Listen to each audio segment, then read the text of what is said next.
15,300 के ऋण का भुगतान करना है, यानी कि ये मेरे भाई उधार ली गई राशि है। दो समान छमाही, बेटा यहां समझना छमाही यानी हर 6 महीने पे किस्त देनी है। यदि ब्याज की दर 8% प्रति वर्ष है तो 6 मासिक चक्रवृद्धि है तो प्रत्येक किस्त का मूल्य क्या है। तो मुझे ये बताइए कि अगर पूरे साल की दर 8% है तो 6 महीने की दर कितनी हो जाएगी, 4% हो जाएगी। और 4% की फ्रैक्शन कितनी होती है, तो आप कहेंगे 4% की फ्रैक्शन 1/25 होती है।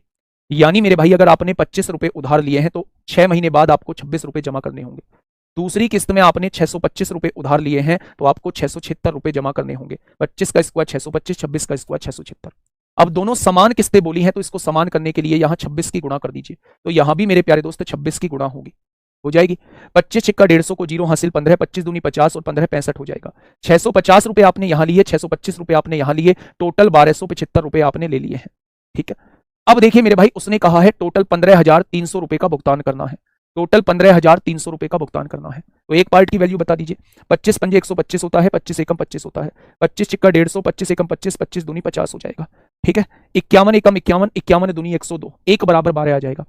अगर एक बराबर 12 आ गया तो उसने प्रत्येक किस्त की वैल्यू पूछी है, यानी वो 676 की वैल्यू आपसे पूछना चाह रहा है। 12 छिंग 72 को 2 हासिल 7, 12 सत्ते 84 और 7 91 को 1 हासिल 9, 12 छिंग 72 और 9 81 हो जाएगा। यानी प्रत्येक किस्त वो 8112 की देगा। अच्छा, 8225 का ऋण, ऋण मतलब उधार यानी प्रिंसिपल आप लोगों को दिया हुआ है।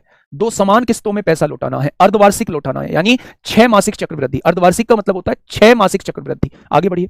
यदि ब्याज अर्धवार्षिक रूप से 8% की दर से संयोजित किया जाता है तो प्रत्येक किस्त की राशि कितनी है। प्रत्येक किस्त की भाई साहब वो राशि पूछना चाह रहा है। ऐसा ही क्वेश्चन है। क्वेश्चन अर्धवार्षिक का है तो 8 को 2 से डिवाइड करेंगे तो 4 आएगा। यानी एक अर्धवार्षिक की रेट जो है वो 4% है तो इसकी फ्रैक्शन 1/25 हो जाएगी। यानी अगर आप 25 रुपए उधार लेते हो तो पहली किस्त 26 रुपए की जाएगी। अगर आप 625 रुपए उधार लेते हो तो दूसरी किस्त 676 रुपए की जाएगी। समान किस्तें बोली हैं इसलिए बराबर कर देंगे। यहां 26 की गुणा करेंगे, अभी निकाल के आए हैं। 26 गुणा 25 650, 650 में 625 जोड़ेंगे तो टोटल 1275 आपने उधार लिए हैं। उसने कहा भाई साहब आपने उधार 8925 रुपए लिया है। बहुत बढ़िया जी। 25 पंजे 125 होता है, 25 एकम 25, 25 तिया 75 हो जाएगा। कितना बचेगा, 14 बचेगा। 25 छिक्का 25 तिया 75 हो गया, 14 बचा 142, 25 पंजे 125 हो जाएगा, 25 सत्ते 175 हो जाएगा। 51 से काटेंगे 7 बार कट जाएगा। यानी एक पार्ट की वैल्यू 7 आ चुकी है। तो क्वेश्चन ने पूछा क्या है, क्वेश्चन ने पूछा है प्रत्येक किस्त की वैल्यू 676 की वैल्यू पूछना चाह रहा है। 13 1 बराबर 7 है तो मेरे भाई 676 बराबर कितना होगा, 7 छिंग 42 को 2 हासिल 4, 7 सत्ते 49, 4 53 को 3 हासिल 5, 7 छिंग 42 5 47 हो जाएगा। क्वेश्चन का जवाब कितना